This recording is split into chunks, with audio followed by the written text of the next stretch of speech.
ओम श्री गणेशाय नमः।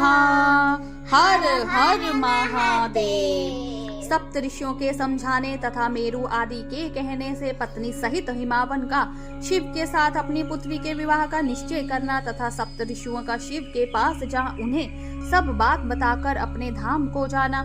ब्रह्मा जी कहते हैं, नारद तदनंतर वशिष्ठ ने प्राचीन काल में राजा अनरयन के द्वारा अपनी कन्या पदार्थ का पिपलाद के साथ विवाह करने के साथ तथा धर्म के वरदान से पिपलाद के तरुण अवस्था, रूप, गुण, सदा स्थिर रहने वाले यौवन, कुबेर और इंद्र से भी बढ़कर धन, ऐश्वर्य, भक्ति, सिद्धि एवं समता प्राप्त करने की तथा पदा के स्थिर यौवन, सौभाग्य, संपत्ति एवं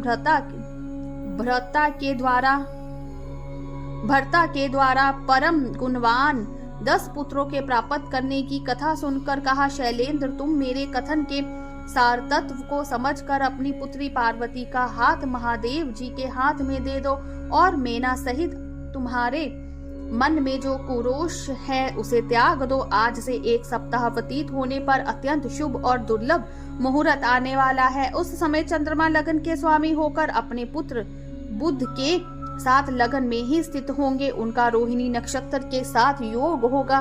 चंद्रमा और तारे शुद्ध होंगे। मार्गशीर्ष मास के अंतर्गत संपूर्ण दोषों से रहित सोमवार को, जबकि लगन पर संपूर्ण शुभ ग्रहों की दृष्टि होगी, पाप ग्रहों की दृष्टि नहीं होगी तथा बृहस्पति ऐसे स्थान पर स्थित होंगे जहां से वे उत्तम संतान और पति का सौभाग्य देने में समर्थ होंगे। ऐसे मुहूर्त में तुम अपनी कन्या मूल प्रकृति ईश्वरी जगदम्बा पार्वती को जगत पिता भगवान शिव के हाथ में देकर कृतार्थ हो जाओ।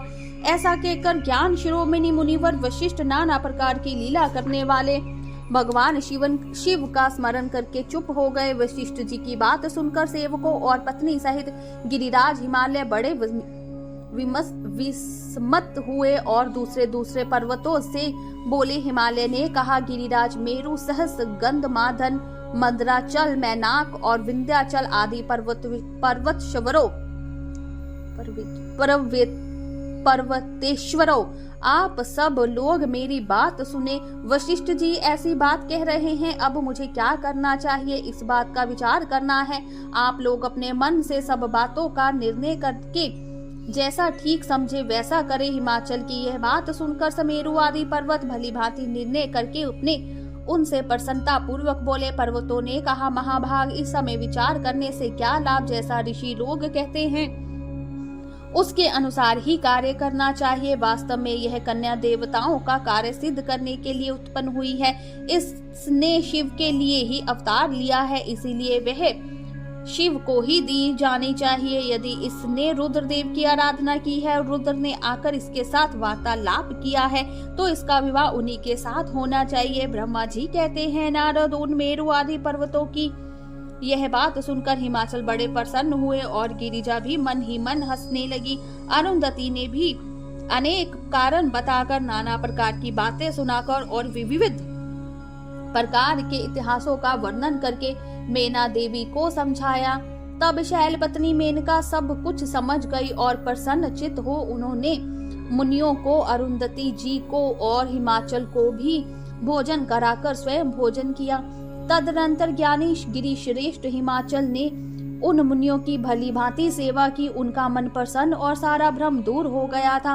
उन्होंने हाथ जोड़ प्रसन्नता पूर्वक उन महर्षियों से कहा। हिमालय बोले, महाभाग सप्तऋषियों, आप लोग मेरी बात सुने, मेरा सारा संदेह दूर हो गया। मैंने शिव पार्वती के चरित्र सुन लिए। अब मेरा शरीर, मेरी पत्नी मेना, मेरे पुत्र पुत्री, रिद्धि सिद्धि तथा अन्य सारे वस्तुएं भगवान शिव की ही हैं, दूसरे किसी की भी नहीं।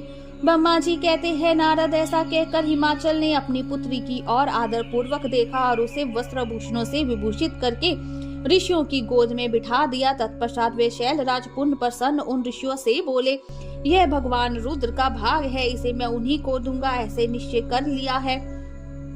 ऋषि बोले, गिरिराज, भगवान शंकर तुम्हारे याचक है, तुम स्वयं उनके दाता हो और पार्वती देवी भिक्षा है, इससे उत्तम और क्या हो सकता है। हिमाचल, तुम समस्त पर्वतों के राजा, सबसे श्रेष्ठ और धन्य हो, अथवा तुम्हारे शिखरों की सामान्य गति है, तुम्हारे सभी शिखर सामान्य रूप से पवित्र एवं श्रेष्ठ है। ब्रह्मा जी कहते हैं, नारद, ऐसा कहकर निर्मल अंत करने वाले उन मुनियों ने गिरिराज कुमारी पार्वती को हाथ में छूकर आशीर्वाद देते हुए कहा, शिवे, तुम भगवान शिव के लिए सुखदायिनी हो, तुम्हारा कल्याण होगा। जैसे शुक्ल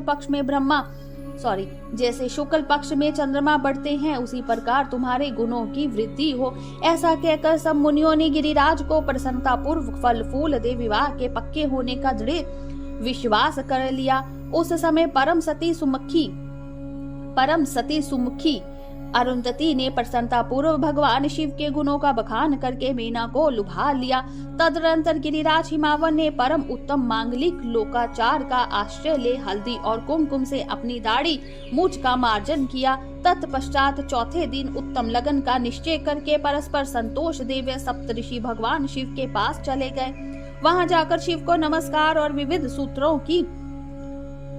सूत्रियों से उनका सत्वन करके वे वशिष्ठ आदि सब मुनि परमेश्वर शिव से बोले। ऋषियों ने कहा, देव देव महादेव परमेश्वर महाप्रभु, आप प्रेम पूर्वक हमारी बात सुने। आपके इन सेवकों ने जो कार्य की है उसे जान ले। महेश्वर, हमने नाना प्रकार के सुंदर वचन और इतिहास सुनाकर गिरिराज और मीना को समझा दिया है। गिरिराज ने आपके लिए पार्वती का वाग्दान कर दिया है, अब इसमें कोई ननु नच नहीं है। अब आप अपने पार्षदों तथा देवताओं के साथ उनके यहाँ विवाह के लिए जाइए। महादेव प्रभु, अब शीघ्र हिमाचल के घर पधारिए और वेदोक्तो रीति के अनुसार पार्वती का अपने लिए पानी ग्रहण कीजिए। सप्तऋषियों का यह वचन सुनकर लोकाचार परायण महेश्वर प्रसन्नचित्त हो हंसते हुए इस प्रकार बोले।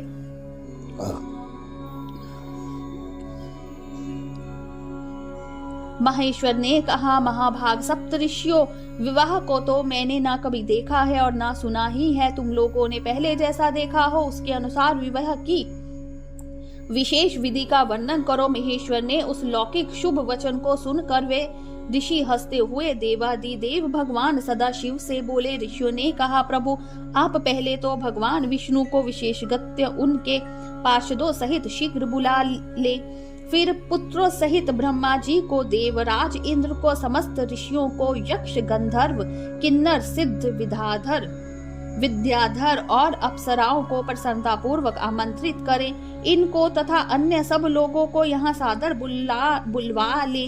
वे सब मिलकर आपके कार्य को साधन कर लेंगे, इसमें संशय नहीं है।